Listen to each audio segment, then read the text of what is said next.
देखिए, झारखंड में अभी भी मुद्दा जो है सरना सनातन आदिवासी वनवासी डिलिस्टिंग को लेकर के गरमाया हुआ है। अभी भी मामला शांत नहीं हुआ है।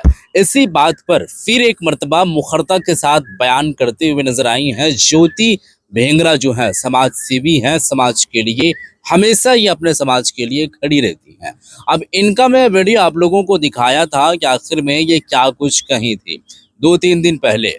अभी एक मर्तबा फिर से ये बयान दिए हैं और आखिर में इस बात को लेकर के जो सेना क्रिकेटा के फेवर में निशा भगत के अगेंस्ट में क्या कुछ बात करते नजर आए हैं। यानी कि यूं कहें तो आदिवासी समाज के काफी सारे लोग इससे जो है वो कहीं ना कहीं इस बात से इनकार कर रहे हैं कि डेलिस्टिंग नहीं होना चाहिए। आदिवासी को वनवासी क्यों कहा गया और सरना सनातन एक नहीं हो सकता है। ज्योति बेंगरा जी एक साथ में हैं और ज्योति सेना करके, ये दोनों एक साथ में है।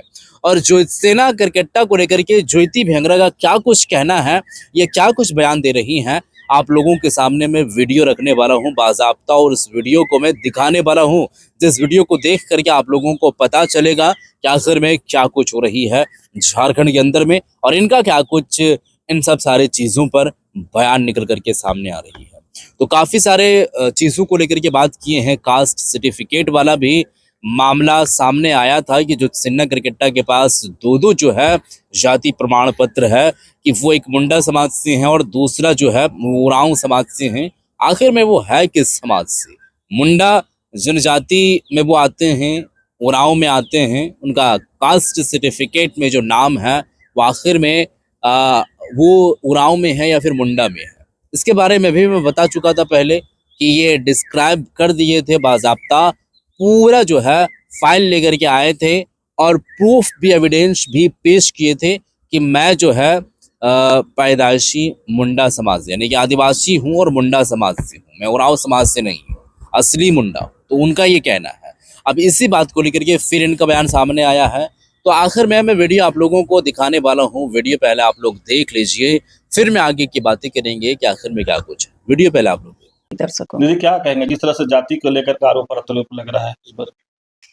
ऐसी ओछी सवालें ये लोग करते हैं। ये लोग, हम कह रहे हैं ना, ये लोग आरएसएस बीजेपी के धांगर और दंगरीन लोग हैं। इनके पास अक्ल नाम का कोई चीज है ही नहीं। ये लोग खुद का रिस्पेक्ट गंवा चुके हैं। हमेशा के लिए ये लोग खत्म हो चुके हैं। इनका रिस्पेक्ट अपने आप इन्होंने खो चुका है। इतने पढ़े लिखे, इतने स्मार्ट लड़कियां हैं। निशा उरांव, निशा भगत बहुत हाईली एजुकेटेड हैं और इतने स्मार्ट हैं, लेकिन आरएसएस का एक षड्यंत्र है कि आदिवासी पढ़ी लिखी लड़कियों को बर्बाद करो, उनको मिसगाइड करो। ये उनका षड्यंत्रकारी, आदिवासियों को खत्म करने वाला ये षड्यंत्रकारी जाल है और उसमें ये लोग फंस चुके हैं और ये कभी बाहर नहीं आ पाएंगे। अब ये लोग वहां का गुलामी एक्सेप्ट कर चुके हैं तो उसी गटर का भाषा बोलेंगे।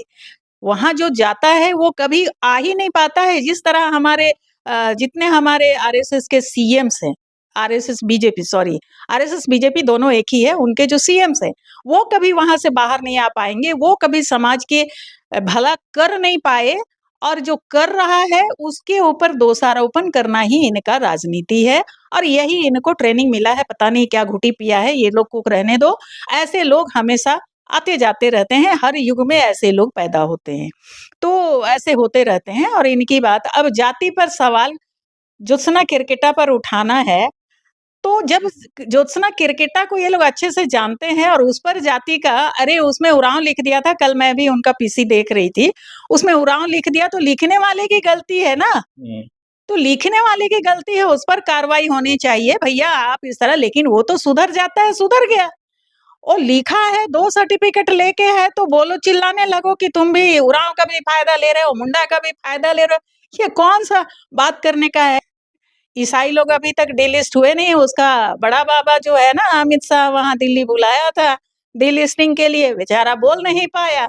जीवन में डिलिस्टिंग नहीं कर पाएगा, जो नहीं कर पाएगा बोलेगा कैसे? हाँ, लेकिन वही बोल बोल के ये लोग से बुलवाता रहता है डिलिस्टिंग। यही टकली निशा क्या बोली थी, ये झंडा उखाड़ने और गाड़ने वाला जो समय में, झारखंड से ईसाइयों को हम ऐसे भगाएंगे, झारखंड से ही नहीं भारत से ऐसे भगाएंगे हम कि दुनिया देखेगी। देख रही है दुनिया, आपका बाल बड़ा हो गया, बाल टकली कर लो, चारों तरफ टैटू लगा लो, डीलिस्टिंग, क्योंकि लोग भूल जाता है डीलिस्टिंग। आपका अमित शाह भी भूल गया, वो बोला ही नहीं ना कि डर गया। तो डीलिस्टिंग लिख के रखो, हमेशा टकली करके रखा रखो, तभी तो ये रहेगा। अभी डीलिस्टिंग फिर भी लुप्त हो गया, अभी अमित शाह भी नहीं बोल पाए। ये सब क्या फालतू की बातें करते हैं ये लोग। से लाख समझदार और अच्छी लड़की है ज्योत्सना केरकेटा। हम किसी से पर्सनली मिले नहीं है, हम देखे नहीं है, लेकिन इनके बातों से, इनके जो सारा मैसेज में आप लोग जो बताते रहते हैं, जो खबरों में देखते हैं, बहुत स्मार्ट लड़की है ज्योत्सना केरकेटा, समाज के लिए कर रही है और आगे बढ़ेगी। और ये दो निशा लोग है, अपना ही आरएसएस का नशा में इतना चूर है, कभी बाहर नहीं आ पाएगी। अभी भी समय है, मगर बड़ा मुश्किल है। जिस तरह से सरना ईसाई के बात पहले चलता था, अब तो उरांव और मुंडा की बात होने लगा। फालतू की बातें है, कोई उराव मुंडा में कुछ होने वाला नहीं है। इनको कोई शब्द नहीं मिलता है, कोई जगह नहीं मिल रहा है। तो ये लोग अच्छा काम करके भी लोगों का नाम होता है, लेकिन ये लोग गंदा काम करके ही, गलत अंट संट बात करके ही नाम करना चाहते हैं। मैंने अच्छा नाम इनको अच्छा नहीं लगता है, क्योंकि आरएसएस बीजेपी को तो बेशर्मी, तो कोई इनसे सीखे ना। तो ये लोग भी बेशर्म हो चुके हैं, कुछ भी बकते रहेंगे, इनको भी कोई फर्क नहीं पड़ता है, तो हम लोग को कौन सा फर्क पड़ता है।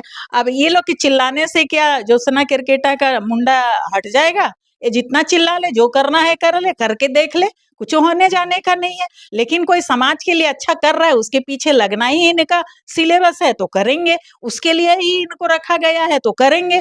ये लोग तो आदिवासी का पैदाइशी है, तो भाई ये लोग ईमानदार तो है, डीएनए में ईमानदारी है, तो जहां भी काम करेंगे, धंगराई करते हैं, गुलामी करते हैं, तो ईमानदारी से ही करेंगे। तो जो अच्छा काम कर रहा है समाज के लिए, उसके पीछे लगना ही इनका काम है, तो करेंगे, करने दो। ये ईमानदारी तो झलकता है ना, कम से कम आदिवासी के पैदाइश हैं, तो इसीलिए ईमानदारी से काम करते हैं, इसीलिए तो इनको रखा जाता है।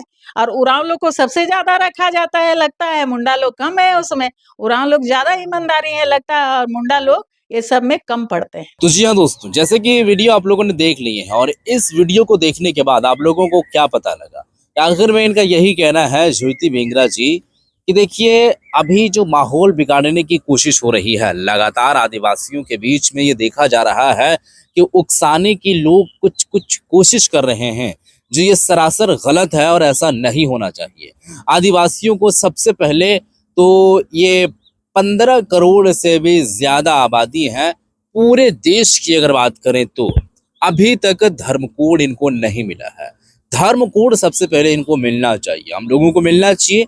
हम लोगों के साथ में नाइंसाफी हो रही है। डीलिस्टिंग वाला अगर बात है, तो डीलिस्टिंग के भी ये एक तरीके से कहा जाए तो ये हिस्ट्री में ही है। और उसके बाद और भी जो बातें इन्होंने की हैं कि ज्योत्सना केरकेटा को लेकर के, निशा भगत को लेकर के, वो भी बयान आप लोगों ने सुन लिए हैं। तो देखिए एक्चुअल में अगर सवाल करना है, और अगर वीडियो तो आप लोगों ने देख ली है, और वीडियो देख करके आप लोगों को पता भी चल चुका है, इसके बारे में आपको बताना है। लेकिन अगर मेरा अगर आप लोगों का सवाल अगर मैं दूं, तो आप लोगों से सवाल ये रहेगा कि देखिए ये जो चीजें अभी झारखंड के अंदर में हो रही है, वैसे इस वीडियो को कई ऐसे लोग देखते हैं लेकिन कमेंट करके बताते नहीं हैं। देखिए कमेंट्स करने से क्या होता है कि लोगों को पता चलता है कि आखिर में लोगों का क्या कुछ नजरिया है। तो इसके बारे में जो पूरे राज्य के अंदर में चल रही है, इन सब सारे मुद्दों पर आपका क्या कुछ कहना है? सबसे पहले सरना सनातन को लेकर के आप बात बता दीजिए कि ये चीजें जो चल रही है कि एक है, तो एक वाला आप बता दीजिए।